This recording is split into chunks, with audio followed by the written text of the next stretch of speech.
1 week away from the beginning of training camp, with rookies reporting this upcoming Sunday, the 24th, and veterans soon after next Tuesday. In the meantime, we're going to be breaking down some training camp battles to anticipate, and we're going to start off with the news that Ben Lieber broke that we really already knew, and why it was kind of a coward move. So sit back, relax. Welcome to the Real Forno Show. Welcome to the Real Forno Show. Writer at NBC Sports Edge. Contributor at USA Today's Vikings Wire. Sports Illustrated's All Seahawks. And founder of Substack Run and Shooter. As well as a member of Climbing the Pocket.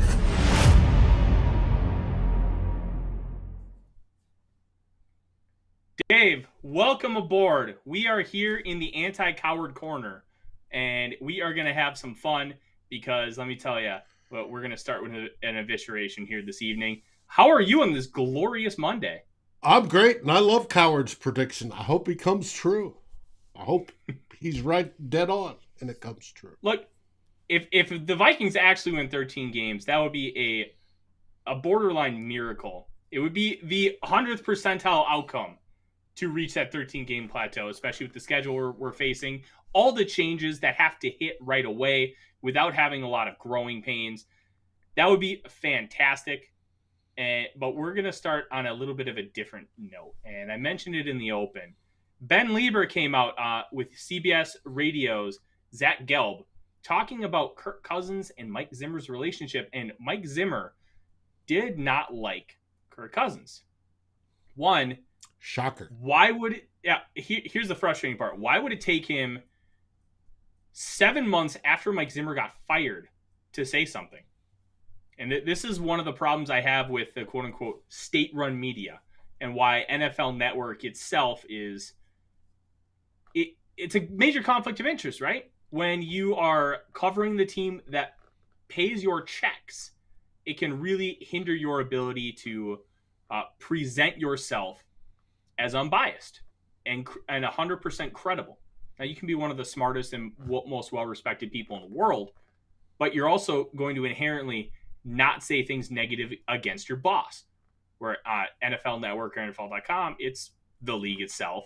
And for Lieber, it's the Minnesota Vikings, where he earns a paycheck and covers the game from the sidelines. So why is he talking about it now rather than talking about it in season, where our friends at Score North have been saying this for years? We've been saying it, Dave, behind the scenes and on the show for years. Well, why would he come out now?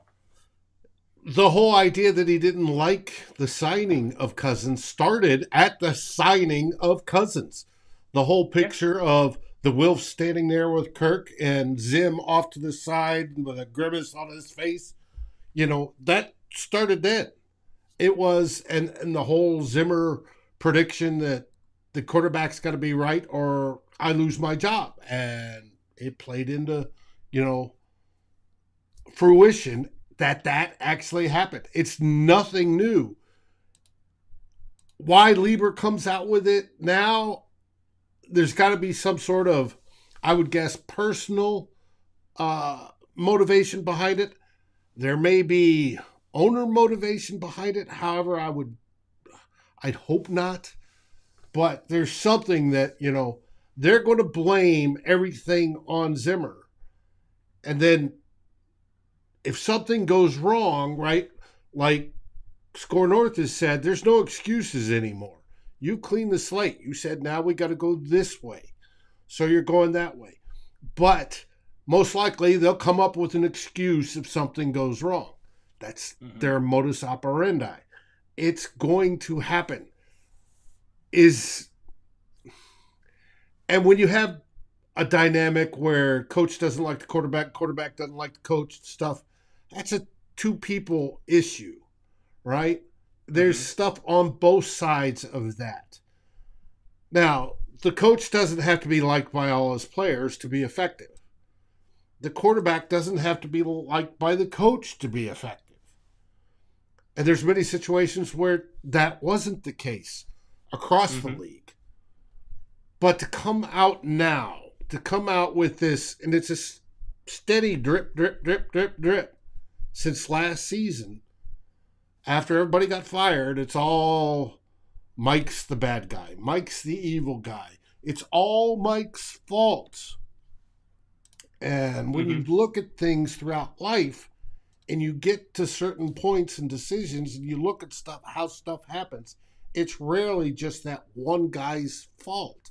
You know, a lot of it, when you're talking about organizations, happens to be that there's missteps all over the place that could have been better. If Kurt had said, hey, Mike, and I said Kurt, Kirk had said, hey, Mike, at the very beginning, can you teach me about your defenses? Can we watch film together? That whole attitude may have changed early on. It didn't. Kirk didn't want that. It didn't happen until last year. Why? Why didn't Mike insist upon it? I have no idea. You know, as a head coach, I'm going to want to maximize everybody on the team, and that especially includes my quarterback, because the quarterback is such key to winning games on a regular basis. It's not just defense. It's not just the rest of, it's the whole team, but the quarterback is so crucial. And that's where I'd spend a lot of my time, to say, hey, I may be an expert on the defense, but impart that expertise onto Kirk so he can better deal with it. And Ben Lieber coming out at the last minute saying, hey, the defense was garbage over the last 2 years. Well, part of that is because they didn't have money to get the players they wanted. And when they drafted the players they wanted, those drafts blew up in their faces because of just weird stuff. But Lieber says it's all Mike's fault. So we're going to go into this season, it's all Mike's fault. And if nothing gets better, we'll still call it all Mike's fault. It's BS. And you're on mute. Yes, I am. It really is BS, Dave. And I want to talk about this briefly before we really get to the meat of the show, which is going to be training camp battles and what to really watch for as we move into the first Vikings practices. And that is going to come from like what Ben Lieber did, in my opinion, was coward crap. It was cowardice. It was like, hey, let's just pile onto something else, and it's never Kirk Cousins' fault. And we see that a lot. Nothing's ever Kirk's fault. Oh, it's always the offensive line. Oh, it's the play caller. Oh, it's the head coach. Oh, it's the personnel. At the end of the day, Kirk's a 500 quarterback. He needs to have some blame in this because. And my buddy Drew said it wasn't on Cousins to implement the relationship with the head coach. It's Zimmer's responsibility. Drew, I disagree. If you're a player in the NFL and you want to get better and better, you're going to seek out ways to do that. You just sitting pat with what you have doesn't fulfill that. Now, Kirk may think so because it's getting him his paydays. But if you're excelling to be better, take Justin Jefferson. Is he seeking out other receivers to learn from, like prior to last season when he was training with Diggs? Heck yes, he is. Is he trying to suck up as much information as possible? Yes, he is. Why can't a quarterback do that as well? Here's my big issue, Dave. Yes, did Zimmer not like Cousins? Sure. Was all of it on Cousins? No. But at the end of the day, if you have somebody that comes in to your building, or you go into a building and they don't like you, why aren't you able to try and change the relationship? Why aren't you trying to put your best foot forward? Like, I've gone into workplaces and people don't like me. Guess what? I try to make an effort. I try to improve the relationship and change that first impression. I try to do everything I can to build a positive working relationship with that person. And as Drew says, Zimmer's job is to make his team better. But at the end of the day, some of this is on Cousins because from our perspective, what he was doing to try and help change the relationship didn't work. Now, how much of that's on Cousins? I don't know. I did not interact with these people in the building. I did not see their interactions in the building. But I can guarantee you this. It was not 0% on Kirk Cousins. Obviously, whatever he did not work. And that's a problem. And you have all this track record of him just being average. When it boils down to it, he is average. And he can make some great things happen. But he's an average quarterback. And until he actually rewires his brain and will have more of a gunslinger mentality and make the throws he should make, he's talented enough to make, but he doesn't want to because they're not perfect situations. He's going to be an average quarterback, and there really is no more ifs, ands, or buts. And for Lieber to come out and say this months after Zimmer was fired is cowardice, is state-run media, and it's honestly propaganda. And it's to try to further Cousins being absolved from any blame. And if he crashes and burns this year, what are they going to do? Is it going to be O'Connell's fault that he couldn't unlock Kirk Cousins? At the end of the day, Kirk Cousins needs to get some blame from those people. And until then, it's inherently frustrating that we sound like just these negative Nancy's all the time. We're not. We're being honest observers of the sport. And we're trying to be as objective as possible. To have those people in those high positions that are viewed as positively as they are say these things way after the fact, not talk about it during, when it was obvious that Zimmer hated Kirk Cousins. And there was obviously a major strain in the relationship, to not have those conversations then and to come out like after the fact, like, hey, this is what happened. Like, no, it's coward stuff. And we don't need it. We need people to be honest. We need people like Score North for anybody that doesn't like them. They're going to tell you what they think, and they're going to tell you why they think it, and they're going to be honest with you. Whether you like that approach or not, we need more of that. Honesty is the best policy, and if it doesn't draw as many eyeballs, that's fine. At least I can go home with my integrity intact, and that is something that in this situation, Ben Lieber is not able to accomplish. Inherently frustrating to see this time and time again from people who hold positions of power, as I use my air quotes. Because be honest with the viewers. Be honest with the fans. We're not stupid. We're pretty dang smart, and we understand what's going on. To try and just pin everything on Zimmer. If this season crashes and burns, I'm going to come on and I'm going to have a massive victory lap here, Dave.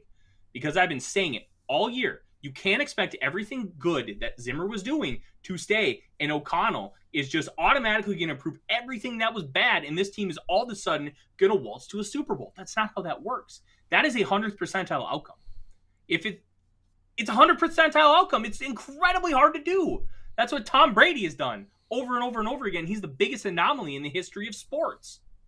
Like, we have to have a modicum of reality. This team, until proven otherwise, is a 500 football team. Right. End of story. Just to let you know, we are having an issue with comments feeding into the show.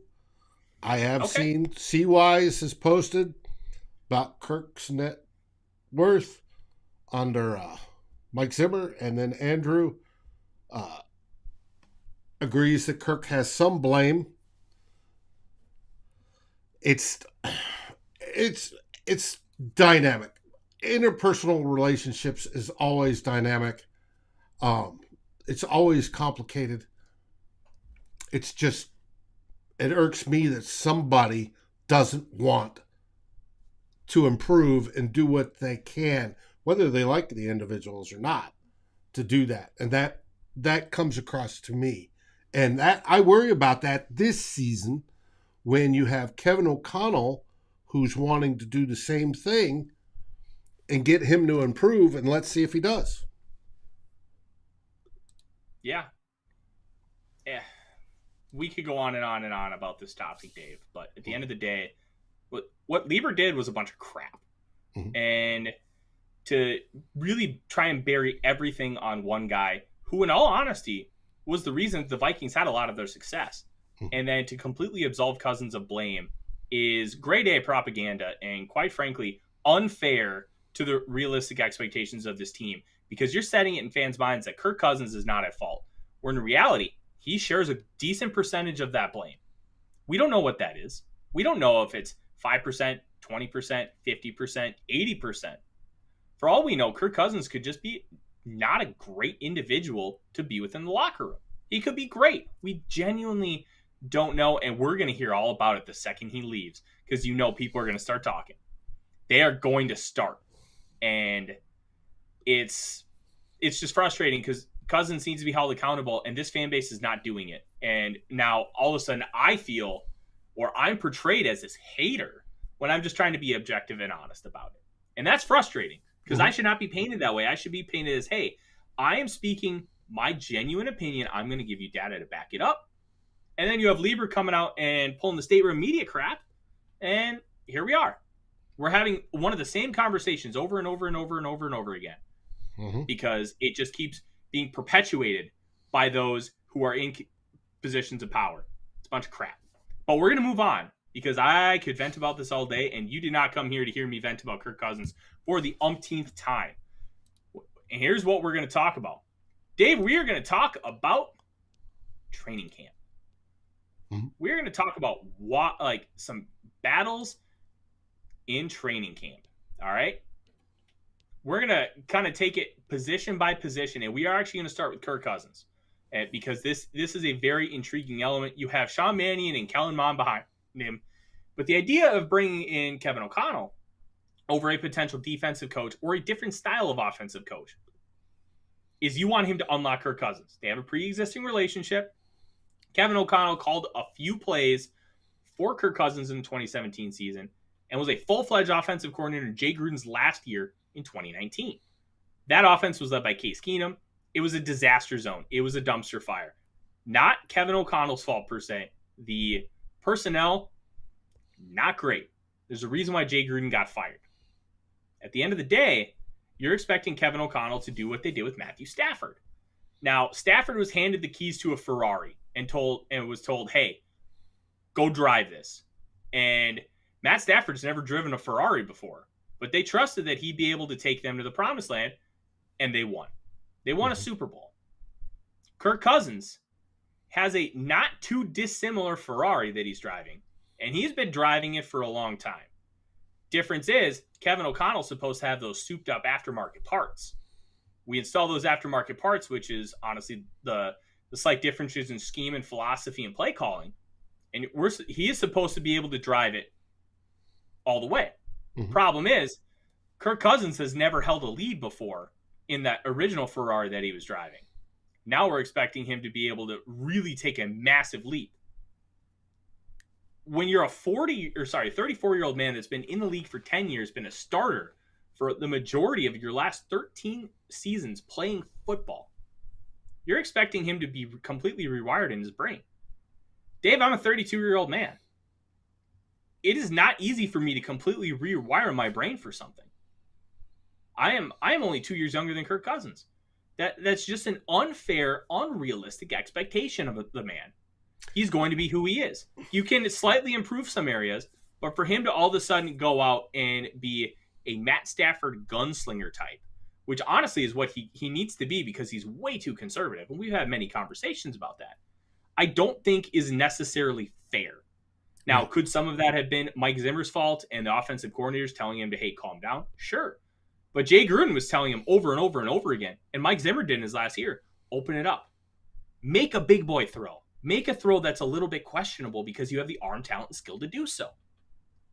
That's okay. Throw a couple picks.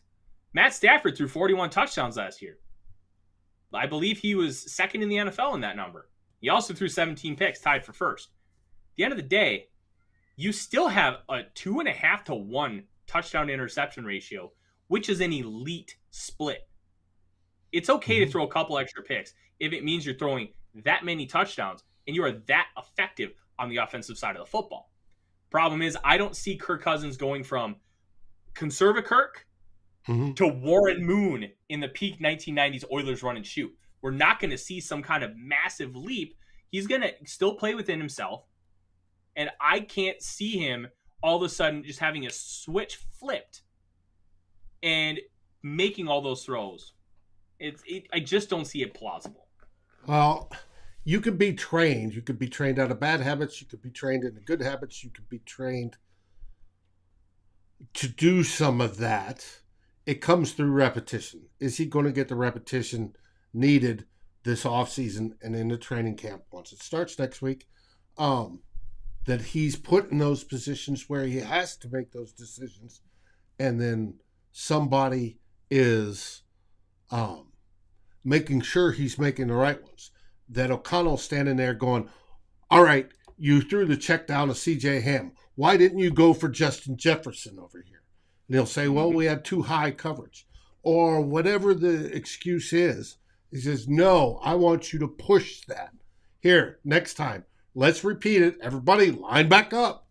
On go, we're going to run the exact same plays, do the exact same thing. Now rush it. Now I want you to push it. Right? And just repeat. And it looks like it's YouTube comments that aren't coming in. Steve is well proven that the Facebook comments are coming in. Thank you, Steve. Yes, that's what I'm getting at, Steve, is the mentality's got to change. You can change mentality. It just takes time. It takes repetition. It takes the want to be able to do it. But it can happen. Will it happen? We have no idea, right? We won't find out until this season and see how it plays out. Does Kirk regress to his norm? Does he come out firing the ball, or does he sit there and do what he did? Does he come out firing the ball and then suddenly regress when things get tougher? It's something you got to push. It's learning a new habit. You got to do it. And they say at least 3 weeks. It's got to be even longer than that. Can he do that? Can Kevin O'Connell instill that in him? I don't know. Or we've got to wait and find out. We shall see. The argument on YouTube keeps going on over Zimmer and how bad he was. There's in the comments. We'll find out. Hey, if we have another 500 season and Kirk is just normal Kirk, we move on. We look forward to that draft choice. That's, for next year, that quarterback class, probably trading up. If he wins, great. Fantastic. Yeah. All right, let's move on, and we're going to kind of hit a little bit of every position group here, Dave. Okay. We're going to talk about running backs, and I'm very intrigued to see what the running back room looks like behind Dalvin Cook. Dalvin is going to be the starting running back. There's no ifs, ands, or buts about it unless the team decides, hey, somebody's going to give us like a second-round pick and then like a conditional fifth, and they're like, you know what, that value's too good to pass up. We're going to take it because we love what we've seen from Ty Chandler. He's going to be the starting running back, barring some kind of outside force. Right. The real question lies, what does the backfield look like outside of him? Alexander Mattison is going into his fourth season. Mm-hmm. He's an okay back. His vision is booty. It's terrible. He needs like those, like, Dave, you remember growing up in school, you had those kids that came to class with like the Coke bottle glasses. He needs that to see the open hole. It's pretty bad. And it's frustrating because he has everything else. He's got the ability to cut back in this one-cut zone offense. He has power. He has good enough speed and acceleration, but he can't see what's going on in front of him well enough in order to really be successful. And we've seen that. The 4th and 1 against Seattle had a wide open lane to win the game, missed it. The Vikings lose by 1 to Russell Wilson in his heroics.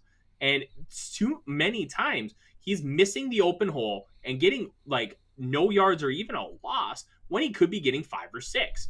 And I really wonder with Ty Chandler, if he comes in and he's able to show a little bit of something, and Kenny Wongwu, if he's able to show something out of the backfield and not just as a returner, Alexander Mattison could end up being a cut. Expendable. And yeah, he's very expendable. There's no more money guaranteed left on his deal, and you can cut him at a relatively inexpensive cost. And then you can keep Wongwu and Ty Chandler as your second and third backs. I'm very intrigued to see what happens because Alexander Mattison is kind of, I wouldn't say worn out is welcome, but you get what I'm saying. Right. He's a good, serviceable back. But do we want just serviceable? We've just been arguing about that for the last 10 minutes. Mm-hmm. Exactly. I want somebody with a future, a projected ceiling that hasn't been reached yet. I think Alexander Madison's hit a ceiling, and it's not good enough to keep on this roster considering the direction that we're trending. The only reason I would say keep Alexander Madison is if Cook gets hurt. Because let's be honest, he has served his purpose as a backup, and yes, he has. If Ty Chandler looks good and you're only going to keep 3 guys, are you cutting Nwangwu or Chandler, or are you going to cut Alexander Madison? Because that's the question you're going to have to ask yourself. You're likely keeping 4 backs with that 4th guy being CJ Ham. Who's the odd man out? That's the conundrum right here. Yeah, if Chandler shows that he can handle it at this level, then I think Madison's the one that gets shown the door. Yeah, thank you for I think on your way.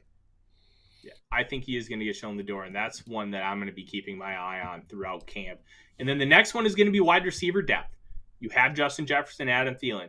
They are locked in at 1 and 2. I think KJ Osborn has a soft lock on wide receiver 3. I don't think it's a guarantee. He had a very good breakout season, but he was also like the 4th guy in progressions. Guys, like, teams were not queuing in on him, and he had 1/10 of his yards on a broken coverage play against the Arizona Cardinals. I think Osborn is good, but I think we need to pump the brakes a little bit. I think if you have to put him in a wide receiver 2 role, he's going to struggle. And this is where... Yeah, but if he takes KJ Osborn the first year, right, primarily as a punt returner, but even as a wide receiver, stunk. He was bad. Mm-hmm. We were all talking last year at this time that KJ Osborn is probably going to get cut because he hasn't produced at all. KJ Osborn last year, prior to the season, fooled us all, though. He was out there with Diggs and Justin Jefferson, learning how to be better at his craft. He came out and had a better season, a much, much better season. If he continues that growth into this season, I very much can see him being a key factor because he can play in that underneath role that Cooper Kupp plays, that we don't want to necessarily waste Justin Jefferson on. We want Justin Jefferson deeper, the mid and deep ranges. Mm-hmm. And I think that's where I disagree with you. I think Osborn has earned the right to be wide receiver 3 for the moment.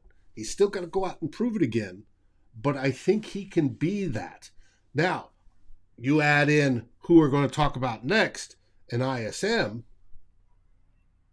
right? Is there promise? Mm-hmm. Yes. Right? Do we have a deep wide receiving group? Yes. Is that a good problem to have? Yes.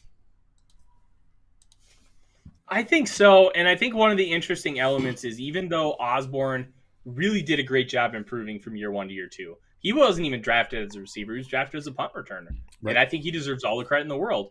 But we aren't talking about what he's done. We're talking about a projection of what he's going to be able to do.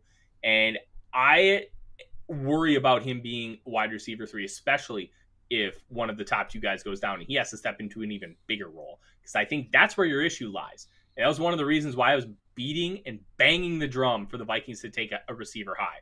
Because you can go 3 deep, you have a 3 wide receiver offense, and you can really do a lot more things. And then Osborn's a fantastic wide receiver 4. He's a good wide receiver 3. I think he's a way below average wide receiver 2. And for my money, that's the struggle here. And that's one of the reasons why I think that he could honestly be overtaken by Ihmir Smith-Marsette and potentially Jalen Naylor, not right away, but by the end of the season, because they love Naylor. McCardell was banging the table for him. And one of the things that Naylor does that really nobody else has that skill set. He's a burner downfield. JJ's really good at downfield routes. But JJ's not this style of player. He's not a burner. He's not a Mhm. guy that's just going to go down and get deep balls. Naylor is going to be a modern day Kelly Campbell. And I think that has a really important role in today's NFL. Just look at what some of these deep guys are able to do. Marquez Valdes-Scantling for Green Bay and his ability to stretch the field and open things up underneath. Tyreek Hill. Look at that. Jalen Waddle. Like, those speed guys make a massive difference just sprinting down the field. I know he is no longer in the NFL and he's in jail. Henry Ruggs. That's what he was drafted to do, and he was great at it. He got Nelson Aguilar paid because of his speed and what he was able to do down the field, that they focused so much on him. The entire offense underneath and in the middle area of the field was able to really thrive. And Naylor provides you a little bit of that. I don't think he's going to be quite on some kind of superstar level, especially right away, but he's going to give you an element the Vikings don't have. And I think that is going to be an interesting thing to watch play out. And I think ISM, to a little bit of a lesser degree, has that as well. I think he's a little bit more of a bigger body guy, and he's going to work the intermediate area of the field better than any other. But he has the ability to stretch the field as well. In the same way Justin Jefferson is, they're good at it, and Jefferson's obviously better, but they don't scare you like a Right. true burner down the field does. And I think that's something that needs to be in the back of our minds. If Naylor earns himself consistent playing time early, that's going to be why.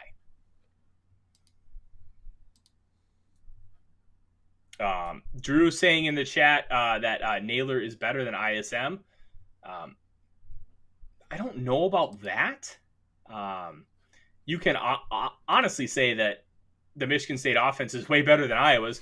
Iowa's offense is booty, especially at the quarterback position. They are bad. And their defense and running the football, they play old school, uninspired, like uber conservative football. It's just who they are. That's Iowa. They're going to play like that till Kirk Ferentz quits. And if one of his kids takes over, they're going to play like that forever. That's just Iowa football. But I don't know if I'd say he's necessarily better, but I think they're at least on the same level. And I don't think Osborn has wide receiver 3 locked up that we need to throw away the key.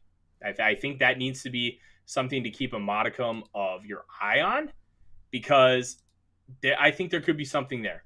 I don't know if there is something there, but just be prepared to watch it. Now, we're going to move on to the offensive line. What ends up being the starting 5, Dave? I'm not convinced that Garrett Bradbury is going to hold that job, because if Chris Reed does get that play at center and he plays really well, are they going to roll into week 1 with Garrett Bradbury at center? They keep talking about how they want to. They're going to give him every opportunity. But if there is a better player out there, this regime doesn't have any attachment to him. Could they go Chris Reed and then Jesse Davis or Oli Udoh at right guard? I think that's a relatively good possibility, because it's about creating your best starting 5. As a round belly expert, Dave, what kind of chance do you give this? For Reed getting the starting position by week 1? Yes. Little to none. I think it's going to be Bradbury. And until he gets in games and screws it up, it's going to be Bradbury. Now, if he gets forklifted back into Cousins' lap multiple times, yeah, there's going to be a change. I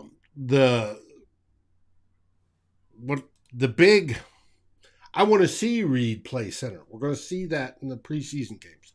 I want to see if there's a difference, even if it's snapping to not Kirk Cousins, whether it be Mond or whether it be, the on-team quarterbacks coach, Sean Mannion. It's I want to see that. But the biggest camp battle is at right guard. Period. That's it. And I don't think it's Oli Udoh. I think Oli Udoh's chance to make the team is going to be as a swing tackle, and with the ability to play guard. That's how I view that. We'll find out. It's the team, like you said, whole new coaches, whole new regime. They have nothing invested in these guys other than the draft picks. So it could go either way. Speaking of the draft picks, however, and that right guard position, I want to see what Ed Ingram does. And does he move in? Because right now, I think it's going to be Jesse Davis that is the front runner for that spot. Mm-hmm. Does he show enough to trust him as a second-round draft choice to suddenly say he can start? Will he have rookie growing pains? Oh, absolutely. But does he have enough to overcome those and win that spot? That's the one thing I am going to be glued in on, because I want as much O-line stuff as we can get. And I'm going to be telling you, when you're out there at camp, I'm going to be telling Matthew Culler, Judd, everybody, I want O-line stuff. That'll make me happy. Absolutely. And I think we'll be able to deliver that to you, Dave. I'm really intrigued to see what Jesse Davis is, because the Dolphins people that I really respect say that he was basically a literal traffic cone, and he was bad, like genuinely bad. Pass blocking. Run blocking, he was okay. It was the pass blocking he was having issues with. Just like Bradbury. Mm-hmm. Yeah, it'll be interesting. And we're going to move on to the other side of the line, Dave. And we're going to start at defensive line. Who's going to be that third starter? Because you have Harrison Phillips and Dalvin Tomlinson. They're already going to be starters. Mm-hmm. You have a third spot. Are we talking Armon Watts, James Lynch, Sezi Otomewo? Like, those are the three guys that are going to be competing for that spot. I think Otomewo's got a much, much longer odds of a shot than the other two guys. 5th round pick, raw, great tools, great size and length, explosive off the ball, but he's got work to do. And that's okay. He's a 5th round pick. He probably should have work to do in a lot of ways, right? But you have Armon Watts and James Lynch, a couple different styles of players. Lynch was playing at nose tackle, out of position, because as a 3 technique /5 technique for Baylor, he had 13.5 sacks in his senior year, and then came to the Vikings in the 4th round. I thought he was a little bit of a poor pick, because you're drafting a guy with, I felt, no upside. He was a motor guy. He didn't have a lot of athletic plus traits, and he was going to be an intangibles motor guy. And I thought, I would have really liked to see a player drafted in that spot that had a little bit more upside. And that's what Watts gives you, because he's got some explosiveness. He can play the nose. He can play the 3. He can probably even slide out to the 5 as well. And which one are you going to take? Are you going to take Lynch, who's going to be slimming down after being so bulky the last 2 years? You're going to take Watts, who I think has shown more explosiveness than Lynch. This is going to be one of the toughest battles in camp between these two gentlemen, and I'm very excited to watch it. Well, I see Watts winning it. I see that as your 3 core interior defensive line, and when I've busted them up in groups, I've busted the defensive line and the interior defensive line, right? That includes your defensive ends, right? In the traditional 3-4 system, that's them sitting right there. Those are the 3 guys in the middle.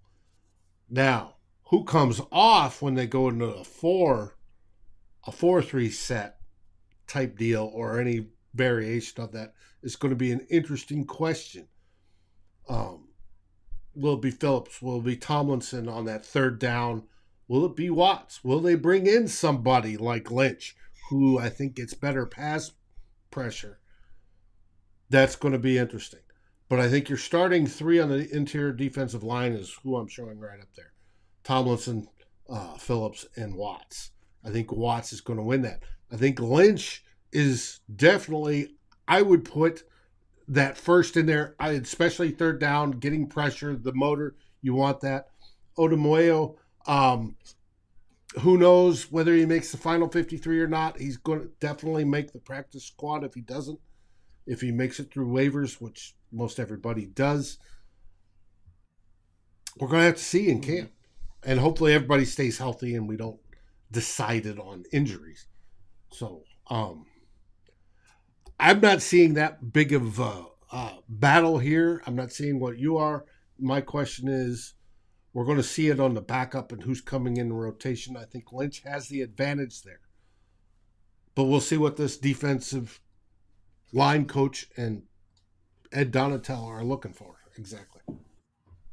Absolutely. And that leads us to the edge position, which is now technically classified as outside linebacker. Mm-hmm. Who's going to be the third and fourth edge rusher? You have Patrick Jones II, a third-round pick last year. Janarius Robinson, a fourth-round pick last year. And DJ Wonnum. Mm-hmm. Wonnum has 11.5 sacks over his first 2 years. Honestly, he really hasn't been all that impressive. You're not talking about a guy who's got a myriad of rushing moves, has super high upside athleticism. He's got size. He has length. He really hasn't been able to put it together, and a lot of his sacks are coming either via coverage or, as a friend of the show from Locked On Vikings, Luke Braun has put it, he is getting a lot of just unblocked sacks and pressures. Like, teams just aren't even accounting for him, and he's getting to the quarterback. And I think that plays a big factor into his statistical success. Patrick Jones came into the league, and Luke and I were talking about him leading up to the season, and he said it best, and he really made me go back and rewatch the tape. He was not good at really anything, and I really docked him for it. But Luke gave him a lot of credit, and he said he's about 30 to 40% on like 4 different pass rush moves. He has nothing mastered yet. So I went back and watched, and I changed my opinion on him a little bit. I agreed. And I thought, hey, you know what? If he can master one right away, and then he can start mastering the others, we may have something here because he's got an explosive first step. He's got size. He's got a little bit of bend to him. Mm-hmm. And the arms are a little bit of an issue, but you can work around the arm length if you have other tools in your toolbox. Mm-hmm. And I think Jones really didn't get a lot of run last year. Some of that Zimmer, some of that situation. But he has a skill set that can really be utilized and maximized for this team. I'm excited to see what that looks like. Janarius Robinson was put on IR before the season. He didn't get to play at practice really at all last year. He's a massive wild card, but he has a toolbox. Mm-hmm. Danielle Hunter came in the league with a toolbox, and Mike Zimmer and Andre Patterson unleashed him and made him an all-pro caliber player. I will not make that comparison with Janarius Robinson, but it is unarguable that Robinson had an excellent toolbox coming out with a lot of plus traits and moves and the ability to grow and learn as he gets better in the National Football League, because he flashed some really, really impressive stuff for the Seminoles at Florida State. And given opportunity, he could do the same here. He could also flame out and be absolutely nothing. We really just don't know because he was hurt. So this is a battle that I'm very interested to see. Even with DJ Wonnum's success, I'm not convinced that he will be that third guy, because I think Jones or Robinson could potentially overtake him. And I think one of these three guys is going to end up getting cut, because I don't think we're going to keep 5. I think we're going to end up keeping 4, because you have a guy like Lynch who can slide out and be a true 5 tech, and then that can make you a little bit more multiple. So one of these guys is likely seeing the door. Who's it going to be? Well, out of the outside linebackers, your edge rushers, and the interior defensive linemen, how many do they keep? My projections as of right now are going to be 6 and 4. 6 linemen, 4 edge outside linebackers, and then you're going to keep. And we're going to talk about this in a minute. It's going to be 4 regular linebackers. So you're talking about keeping projected out 14 players in your front 7, which is fairly reasonable. In past years, the Vikings have kept 8 or 9 defensive linemen, 5 or 6 linebackers. You could add one more, because they're going to be like wild card slots. I'm going to hit my minimums on all these positions, and then you have 4 or 5 wild card guys that you could, hey, we're going to keep an extra offensive lineman. We're going to keep an extra defensive lineman, extra corner. It really all depends on how things shape up at that point. An extra offensive lineman versus an extra wide receiver. You play this, because if you look at a 53, you're looking at basically 25, 25, and 3. The 3 guys being your kicker, punter, long snapper. And out of that 25, you just said 10 on the interior, right? And then add another 4 for the linebackers. That's 14, leaves you 9. No, 11 for your corners and safeties. Mm-hmm. It's going to be really interesting to see how this structure plays out year one, because we're going to learn a lot about what Kevin O'Connell and Kwesi really view this roster, because there's so many questions that we just don't know yet, because they haven't really had the ability to get these guys in a consistent practice time and consistently in the building. You've had a couple of mini camps, you've had OTAs, but there's really been no consistent trends that we can really look at. And we need a little bit more of that to really be able to judge how these guys are going to view roster construction, these players. So I'm really intrigued to see all that and how it shapes up, because that's really going to tell us a lot about the future of this team and how these guys, one, perform, and two, the guys that don't make the team, how they perform other places. Mm-hmm. So I'm very intrigued to see all those things. We had a question in the comments, Vikings Uncensored. What do I think about Twyman? Look, I had Twyman as a late second round grade before his utterly disastrous combine. I docked him a full round for it because it was bad. He was trying to just bulk up, and he gained a lot of bad weight and then tested just abysmal. But Twyman, he wore 97 at Pitt, and he played 3 technique, and you're automatically going to start drawing comparisons to Aaron Donald. He is a very poor man's Aaron Donald. If Aaron Donald's worth $1, Jalen Twyman's worth 35 cents. And could that be a good 35 cents? I don't know. I think Twyman has a place in the league. I'm really, really happy for him that he's at a place where he can compete again and he can get back on the field. I don't know if he's going to make this team, because the last regime invested a 6th round pick in him, which was after that disastrous combine. If he doesn't have a disastrous combine, he could go 3rd round. This new regime has no investment in him. It'll be very interesting to see how they view that. I think Twyman can play a 3-tech and a 5-tech and be really, really effective rushing the passer from the interior, which is his specialty. We'll see if he gets that opportunity. But we're going to move on to linebackers here, Dave, because we have about 10 minutes left, and there's still some things that I want to get to here. And the first of those things is going to be linebackers. Eric Kendricks, Jordan Hicks, Brian Otomewo. They're set. Who gets the 4th spot? Chaz Surratt, who barely played at all in defense last year, and he still can't shed a block to save his life. Blake Lynch, who has consistently grown with the Minnesota Vikings and honestly was the 4th best linebacker on the team last year. Troy Dye, who a lot of people wanted to draft because he could take over that Anthony Barr role because he's tall, long, he's an athlete, but he really hasn't shown a whole lot. And then you have Ryan Connolly, who Wisconsin linebacker. You know that Wisconsin linebacker. You know every Wisconsin linebacker. He's a Wisconsin linebacker. We got him in free agency from the New York Giants. He is what he is. He's fine. Who ends up getting that 4th spot? I personally think it's going to end up being Blake Lynch, because I think he's the best overall player. I don't think that they're going to be into Chaz Surratt and what he brings to the table because he can't shed a block. He's a good athlete. He's got good vision. Former quarterback, that's always a plus to have on the field, because you just have a different mindset of thinking when you have played the quarterback position. I love having former quarterbacks. Give them to me. Like remember how good Cordell Stewart was at receiver? Mm-hmm.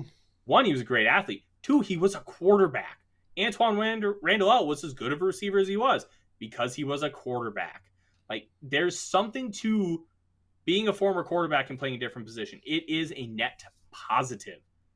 But at the end of the day, if you can't shed a block as a linebacker, none of that stuff matters. And he hasn't been able to prove that he can do that really since he came as a linebacker his junior year at North Carolina. What will happen? I think Blake Lynch has this relatively in the bag unless somebody just upstages him in training camp. I don't disagree. Well, perfect. That makes things easy. Dave, we're going to go to corner next. And there's a logjam at corner. Yes. And this is going to be really interesting to see how this plays out. A lot of this, I think, is going to really depend, and we're going to go into this viewpoint that Andrew Booth is going to be 100% cleared for day 1 of training camp, because I think that's really important to the context of this conversation. I don't know if he'll be 100% cleared. We're going to go off the premise that he is. You have Andrew Booth Jr., Cameron Dantzler, Patrick Peterson, your top 3 corners. Two of those guys are going to start. Right. One of those guys is going to come off the bench and be your de facto cornerback 4, unless you believe Andrew Booth Jr. can play the slot right away. Dantzler can't. I don't think Patrick Peterson has the lateral ability to thrive and be successful in there. So you're talking Chandon Sullivan is likely your slot corner. Well, and this is something I'm looking forward to seeing too. Yes, right now I would say Sullivan is probably the default nickel. But do we see Donatel go with, well, yeah, we got Sullivan to be the default nickel, but if we bring Bynum in, a safety, to play the default nickel, right? Or mix up, sign Bynum, one of those two into it, do we see suddenly where the safety, one of the safeties, is taking that spot, thus alleviating the need for that third corner? And, traditionally we keep at least 6 corners and 4 safeties. That gets you 10. And you can never have enough corners because when they get hurt, and you're like, oh shit. I'm curious how Ed Donatel's going to work that. That's one of the things we have yet to see, is how are they going to set up that defense when they go into nickel, when they go into dime. We'll find out, but I agree with you. Chandler right now is the default nickel. So the question is, will Booth be ready? Will Booth beat Dantzler? Is PFF paid some more love to Patrick Peterson? Will P2 be as good as he can be, or is he still on that, sliding down the slope of old age? It's going to be fun to watch. Yeah, it's going to be really fun to watch. And I, as of right now, think Cam Dantzler and Patrick Peterson are going to end up being the two guys. I do think Booth is going to make it a rotation. And I think a rotation for him is a really, really, really good and important step to being successful in the National Football League, because he's going to be able to get real reps against real competition in big spots. But at the end of the day, he's not going to be counted on to be an alpha. He's not going to be asked to be Xavier Rhodes 2017. Right. He's not going to be asked to be Jair Alexander. He's going to just be asked to be himself. And being himself is going to be really important in his growth and taking that first step into becoming a successful NFL pro. And you have Dantzler, who's ready to really take a big step himself, and Patrick Peterson, who proved that he can still play. He's not Patrick Peterson of old. That's fine. We're not going to ask him to be Patrick Peterson of old. You don't have to be that all-pro. Be a solid corner that we can rely on to not blow plays and make some. And I think he can do that for at least a couple more years, because he had such elite athleticism and stuff. Now he's relying more on the technical side, and he's still a very good athlete. So you can get a couple more good years out of Patrick Peterson, but you're never going to see the guy who in his first 5 seasons was a all-pro player, all-pro, 4-time Pro Bowler. You're not going to see that guy again, and that's fine, because it happens to everybody. But if we can groom Booth into that position, that's cool. Booth and Dantzler, then we could be set for years having 2 premier corners. And that's what I'm hoping for. It's going to be fun to watch. Oh, it's going to be 100% fun to watch. I'm very excited. And one of the elements we're going to talk about here right away is going to tie into our safety conversation, Dave, and that's Cam Bynum. Mm-hmm. Cam Bynum showed that he can be a successful slot corner, and he can play that slot safety hybrid role. And then they drafted Lewis Seen, which was a very interesting selection at the time, because Kyle Hamilton was on the board, and then they decided to trade back, and they get Seen, who I ended up loving the selection after I really had a chance to super deep dive him, because of his intelligence on the field, how he communicates with players on the back end, how he's able to do things on the fly, and his just outright explosiveness. I think those traits are going to be awesome. He's going to be able to learn from Harrison Smith. And now you have 3 safeties you can run in 3 safety packages, which are becoming all the more popular in the NFL, because running games are a lot less effective. They're more concentrated on outside zone. So getting guys in space and matching them up with speed, which is what the Vikings are going to be able to counter with when you have Seen, Harrison Smith, and Cam Bynum. So there's kind of your 3 safety package right there. But who are going to be the 2 when you're only running them? Cam Bynum, is he going to be take over that kind of slot role? And then are you going to have Seen and Harrison Smith on the back end on third downs? Is Bynum going to be able to win the job outright right away while Seen kind of learns and rotates in? We'll the see. Safety battle is going to be really interesting. Starter job right off the way. I don't know because let's be honest. I think he's a first round draft choice. If you would have asked 100 Viking fans they would have felt comfortable with Cam Bynum starting next year, you're going to get at least 70-75% of them saying yes, because in the couple games where he was giving a real run, he was great. He played really, really well. He made some big plays. He didn't make any big mistakes, and he showed that he was able to transition from the outside corner to a safety role because his athletic traits and profile just did not match that of an outside corner. And that's fine. But with a guy that intelligent and the ability to make plays, his being able to play that safety spot was a really nice fit for him. I'm very intrigued to see what that next step is for him. Are we going to take a break with Seen and really let him ease in? Is Bynum ready to be a full-time starter? Because if he's not, do you almost just put Seen in there and just be like, you know what? We're going to have growing pains anyways. Let's get our first-round pick in there. A lot of elements here to really consider. And this is going to be one of the more intriguing battles. Does Josh Metellus hold a roster spot? Like, he was a 6th-round pick a couple years ago. And honestly, he was a jag. Like, the back-end guys, how are they going to be viewed on this roster? Like, this is going to be a really interesting group to pick through. Well, as I view the roster, there's only 6 safeties on it right now, right? Mm-hmm. Metellus would in my books be safety number 4. Miles Dorn is probably safety 5, and then you have a undrafted rookie free agent Mike Brown on there that I haven't a clue about. So that's it. Those are your guys. You got 6, and you figure 4 of them are going to stay. Mm-hmm. And we didn't even talk. I want to kind of jump back to corner here for a second, Dave. We didn't even talk about Caleb Evans, who I was very low on going into the process. And then I watched a lot of the Caleb Evans tape, and I came away impressed. This kid is, 1, fun. 2, he's already embraced Minnesota. But his ability to pattern match and stay with the receiver and stay glued to him, I found really impressive. He needs to oil his hips up a little bit more. He has to learn how to attack the football because he's in position, but he's not making enough plays on the ball.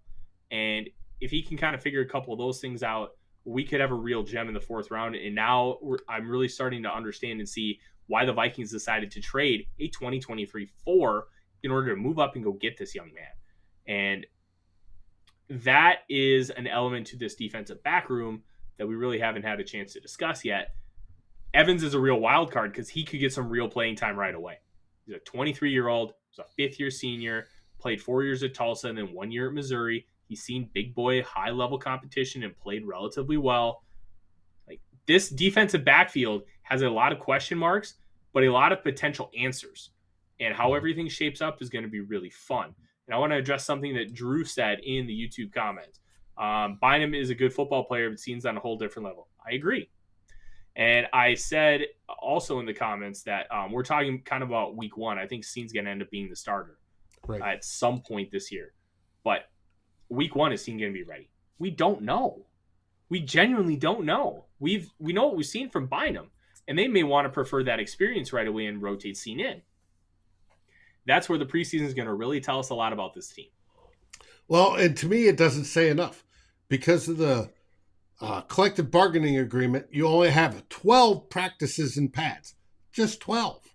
And you have 3 preseason games, and one of them's treated like, preseason game 4 of 2 years ago, where it's just who's going to make that final 53 and who's going to, fight for the practice squad and who's putting film on are putting an effort on film, so they hopefully get hired somewhere else. Even just 12 practices in pads, and I think there needs to be pads, full speed in pads, to see how players do. 12 isn't a whole lot. Now, especially when it comes to linemen, offensive linemen, defensive linemen, especially offensive linemen. But that also goes back for your secondary. How are those guys going to act when everything's full speed and fully equipped and they're hitting people? It's not just two-hand touch, tap, you're in. Hopefully they're making the right decisions. Hopefully in shorts they make enough.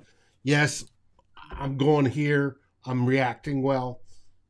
It should be fun to see, but to me, there's not enough. And that's the old coach in me. I would want more, but it is what it is. So we'll find out. Can, in those 12 practices and 3 games, Cine win the starting position? Absolutely. Can Bynum show that he's better and Cine gets to get rotated in? Possibly. We'll find out. Same with the corners, same with just about everywhere. There's very few spots that, especially when it comes into the backup, those, the third linebacker. Asamoah, we assume it's Asamoah, but how often does the third linebacker play? How often does the rotation on the defensive line going to be? How many in this new O'Connell offense? We talked about Osborn being a wide receiver 3, but how many plays are designed where Osborn comes off, ISM comes in, right? Or Thielen needs a breather, so we're going to stick this. And how much, we don't know any of that yet. We haven't seen it. And I look forward to seeing all that because they're unknowns now. So it should be fun. It should be fun to watch. It's going to be really fun to watch. And one of the other elements that we haven't discussed is returners. Wongwu is going to hold down the kick returner spot. Punt returner is going to be a really interesting wild card because I don't think it's going to end up being KJ Osborn. Ihmir Smith-Marsette. Will a guy like App State's Thomas Hennigan, wide receiver, is he going to be that guy to take that spot? I'm very intrigued to see how that plays out. Kicker, set. Punter, set. I don't think we're going to really have any issues unless we have a last-second cut. We have technically 2 punters on the team. Sure. We have Jordan Berry, who we expect to win it, right? The veteran in the position. And we have rookie, undrafted free agent, Ryan White. Yeah, but, I think it's going to be what's his name? I think it's going to end up being... Hey, a YouTube comment came through. Good. Thanks, Rhino. Well, yeah. Dave, that's our show tonight. Cool. Good stuff. I forgot my charger downstairs, so we're going to wrap it up real quick. Before we do, there's something we need to talk about. Okay. Yes. I apologize if my computer ends up dying. The Run and Shooter, my new Substack. Please go ahead and check it out. Run and Shooter with no and, it's n. .substack.com. It'll be linked in the show notes. You can also check it out on my Twitter profile at The Real Forno. I've got a lot of stuff coming on that. I just dropped a piece on Friday talking about college football quarterbacks that you need to keep your eye on. And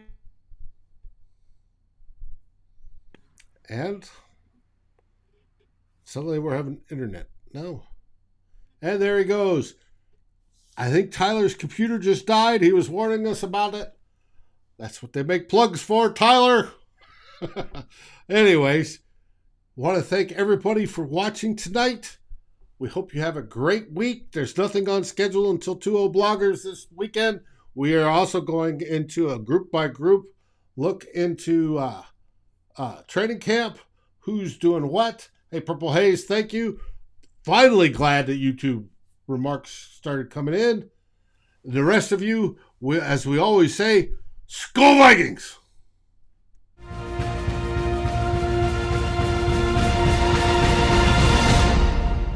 Thanks for watching. Like, subscribe, and ring the bell, and rate us on your favorite aggregator. And a special shout out goes to our partners, The Daily Norseman, where the best Vikings content can be found, and to Lake Monster Brewing, home of the best beer in Minnesota. Skol, everybody.